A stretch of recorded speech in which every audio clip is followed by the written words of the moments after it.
Good evening बच्चों। मैं गुड्डू कुमार इस टाइम्स स्टडी ऑनलाइन प्लेटफॉर्म पे सभी बच्चों को स्वागत करते हैं। उम्मीद करते हैं कि आप लोगों का स्टडी बहुत अच्छे ढंग से चल रहा होगा। दोस्तों, ये भी उम्मीद करते हैं कि ये जो सत्ता की साझेदारी में जो कार्य प्रणाली पर 11 जो वीडियो इस पर बना चुके हैं, आप इस वीडियो को देख चुके होंगे बच्चों। तो आज उसी पर उसका अगला पार्ट बच्चों हम बनाने जा रहे हैं, सत्ता में साझेदारी की कार्य प्रणाली। और इस चैप्टर पर मेरा आज 12वां वीडियो होगा दोस्तों। इससे पहले 11 वीडियो बना चुके हैं बच्चों, जिसमें पढ़ाए हैं पंचायती राज व्यवस्था और नगरीय शासन व्यवस्था। नगरीय शासन व्यवस्था में बच्चों हम लोग पढ़ रहे हैं अभी नगरीय शासन व्यवस्था।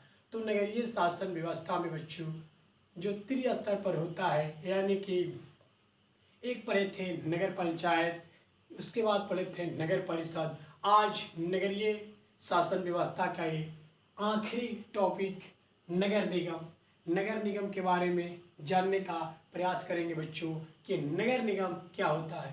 तो आज हम लोग क्या पढ़ेंगे बेटा, नगर निगम के बारे में। ये जो नगर निगम होता है, इस नगर निगम कितनी आबादी पर नगर निगम का स्थापना किया जाता है। तो आज इसी पर हम लोग बेटा चर्चा करेंगे कि नगर निगम क्या होता है। तो नगर निगम की स्थापना कितनी जनसंख्या पर किया जाता है। ये जो नगर निगम होता है, इसका हम लोग जो स्थापना करते हैं, कितना जनसंख्या चाहिए। तो चलो आज बेटा इसी पर हम लोग चर्चा करते हैं नगर निगम पर। तो पहला लिखे हैं नगर निगम। क्या लिखे हैं बच्चों, नगर निगम। तो नगर निगम के लिए कितना आबादी चाहिए, तो जनसंख्या चाहिए 3 लाख से ज़्यादा। अगर 3 लाख से ज़्यादा बच्चों जनसंख्या हो जाएगा, अगर किसी भी क्षेत्र का जनसंख्या 3 लाख से ज़्यादा हो जाएगा, तो वहाँ पर किसका स्थापना किया जाएगा, नगर निगम का स्थापना किया जाएगा। किसका स्थापना किया जाएगा, तो नगर निगम का स्थापना किया जाएगा। तो ये ध्यान रखना, कितना जनसंख्या चाहिए, 3 लाख से ज़्यादा। 3 लाख से ज़्यादा जनसंख्या रहता है तो वहाँ पर क्या करेंगे, नगर निगम। उसके बाद इसका कार्यकाल कितना होता है, 5 वर्ष का इसका कार्यकाल रखा गया है। इसका भी कितना कार्यकाल होता है, तो 5 वर्ष। यानी पंचायती राज व्यवस्था हो या नगरीय शासन व्यवस्था हो, सबका कार्यकाल क्या है, 5 वर्ष कार्यकाल है। तो क्या पढ़े हम लोग बच्चों, नगर निगम।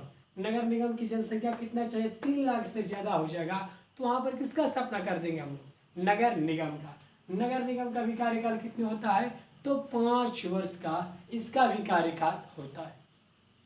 अब जानते हैं कि जो नगर निगम है, इस नगर निगम की स्थापना भारत भर में सर्वप्रथम कहाँ पर किया गया था, तो नगर निगम की स्थापना सर्वप्रथम 1687 ईस्वी कहाँ, मद्रास में किया गया था, यानी कि चेन्नई में। सर्वप्रथम और क्वेश्चन पूछ लिया जाएगा मेरे बच्चों कि नगर निगम का स्थापना सर्वप्रथम कहाँ किया गया था, तो मेरे प्यारे बच्चों कहाँ हो जाएगा, वो हो जाएगा मद्रास या चेन्नई। कौन से साल में, 1687 ईस्वी में सर्वप्रथम नगर निगम की स्थापना किया गया था। तो ये जान लीजिए। उसके बाद जानते हैं किसी शहर में नगर निगम को, किसी जो शहर है उसमें नगर निगम को कई वार्डों में क्या कर देते हैं, विभक्त कर देते हैं।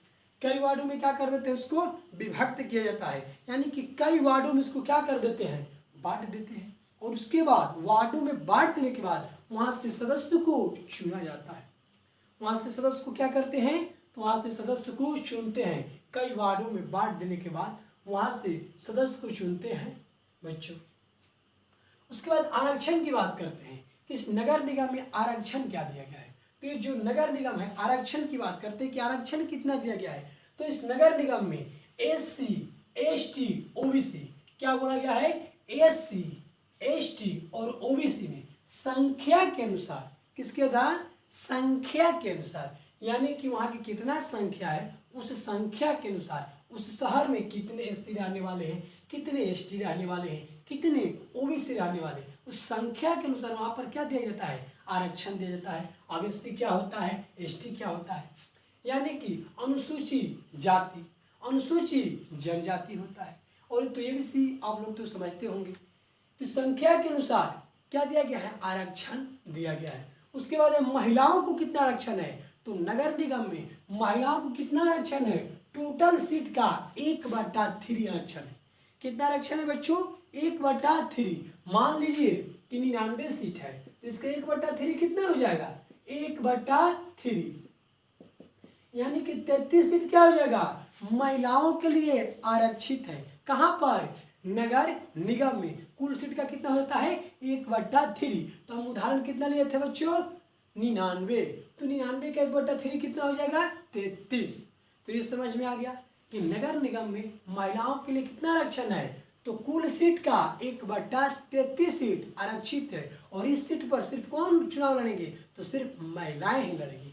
जबकि आरक्षण की बात करते हैं SC, ST और OBC में संख्या के अनुसार आरक्षण दिया गया है। लेकिन हमारे यहाँ बिहार में सिर्फ ये है, क्या है बच्चों? सिर्फ बिहार में है। बिहार में महिलाओं को, जो हमारे यहाँ की मौजूदा जो सरकार है, नीतीश कुमार माननीय मुख्यमंत्री जी, महिलाओं को कितना आरक्षण दिया है? 50% आरक्षण है।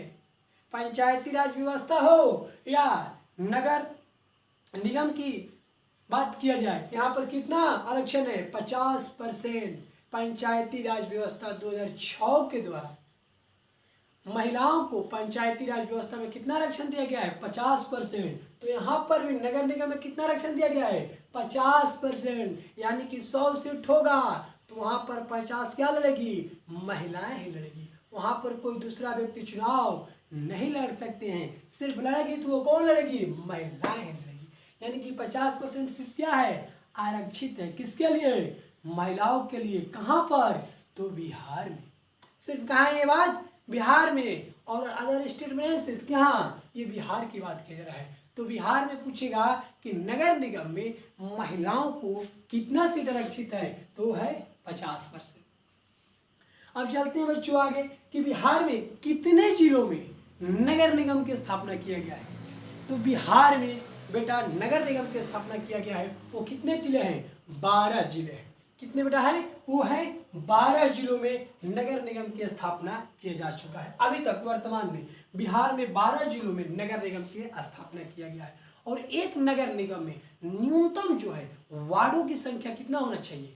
वार्डों की, वहां पर वार्ड नहीं बोला जाता है नगर निगम में, आगे बताएंगे। यहाँ पर नगर निगम में जो वार्ड होते हैं, वार्ड नहीं बोला जाता है, वार्ड पार्षद बोलते हैं, नहीं तो क्या बोलते हैं? काउंसिलर। क्या बोलते हैं बेटा? काउंसिलर। तो न्यूनतम कितना होना चाहिए वार्डों की संख्या? 37। 37 से कम नहीं होना चाहिए। और अधिकतम कितना होगा? 75, यानी कि 75 अधिकतम होगा और न्यूनतम कितना होगा? तो 37 होगा न्यूनतम। अब चलते हैं कि 12 जिला में, जो बिहार के कितने जिले में है?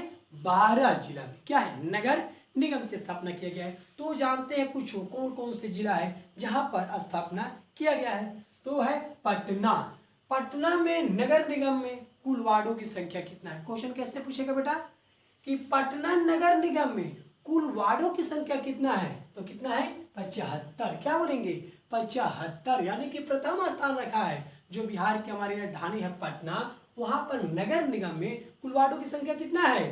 तो 75। द्वितीय स्थान पर कौन है बेटा? गया। तो गया में पूछेगा नगर निगम में कुल वार्डों की संख्या कितना है? तो 54। अगला पूछेगा कि भागलपुर तृतीय स्थान पर है। भागलपुर नगर निगम में कुल वार्डों की संख्या कितना है? तो 51। आगे चलते हैं मुजफ्फरपुर। मुजफ्फरपुर में नगर निगम में कुल वार्डों की संख्या कितना है? तो हो जाएगा 49। अगला देखते हैं दरभंगा में नगर निगम में कुल वार्डों की संख्या कितना है? वो है 48। आगे चलते हैं बिहार शरीफ में नगर निगम में वार्डों की संख्या कितना है? 46। और एक हमारा है आरा, जो कि काफी प्रसिद्ध है। क्यों प्रसिद्ध है आरा जिला? क्योंकि भोजपुर जिला का मुख्यालय कहाँ पड़ता है? आरा, इसलिए हम इसको क्या कहते हैं? आरा जिला। कहीं पर भी सुनोगे तो आरा जिला का नाम सुनने को मिलेगा। क्यों? क्योंकि यहाँ 1857 की जब क्रांति हुआ था तो बाबी वीर कुंवर सिंह जो थे, जो हमारे क्रांतिकारी नेता बाबू वीर कुंवर सिंह थे, कहाँ के रहने वाले थे? जगदीशपुर। और जगदीशपुर कहाँ पड़ता है? भोजपुर जिला। इसीलिए बच्चों आरा क्या है? प्रसिद्ध है। कहीं पर भी जाओगे और आरा जिला का नाम लोगे तो लोग परिचित हो जाएंगे। तो किससे हम लोग परिचित होते हैं? बाबूवीर कुंवर सिंह से। तो आरा में नगर निगम में कुल वार्डों की संख्या कितना है? तो 45। तो ये जो कुछ उदाहरण था जो बता दिए दोस्तों, ये सब याद रखने की आवश्यकता नहीं है, सिर्फ एक ये याद रखना बस काफ़ी है कि पटना नगर निगम में कुल वार्डों की संख्या कितना है? 75। और ये कौन? भोजपुर जिला वाला प्रसिद्ध है बच्चों। क्यों प्रसिद्ध है?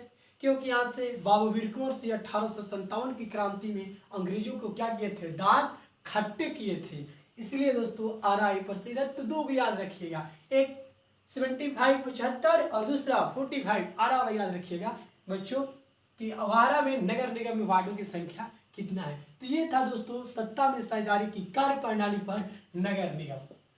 तो ये नगर निगम की थोड़ा सा झलक दिखाएं। अगले वीडियो में इस पर बात करेंगे कि नगर निगम के कितने अंग हैं, नगर निगम के कितने अंग हैं, उस अंगों के क्या क्या कार्य होते हैं बच्चों। तो ये बताएंगे कि नगर निगम के कितने अंग हैं, उनके क्या कार्य होते हैं, और नगर निगम के कुछ जो प्रमुख कार्य होते हैं उसके बारे में चर्चा करेंगे दोस्तों। तो आज के लिए विदा लेना चाहते हैं दोस्तों, तो आज के लिए इतना ही। तो अगले वीडियो में इसका अगला टॉपिक लेकर आएंगे बच्चों। तो आज के लिए धन्यवाद।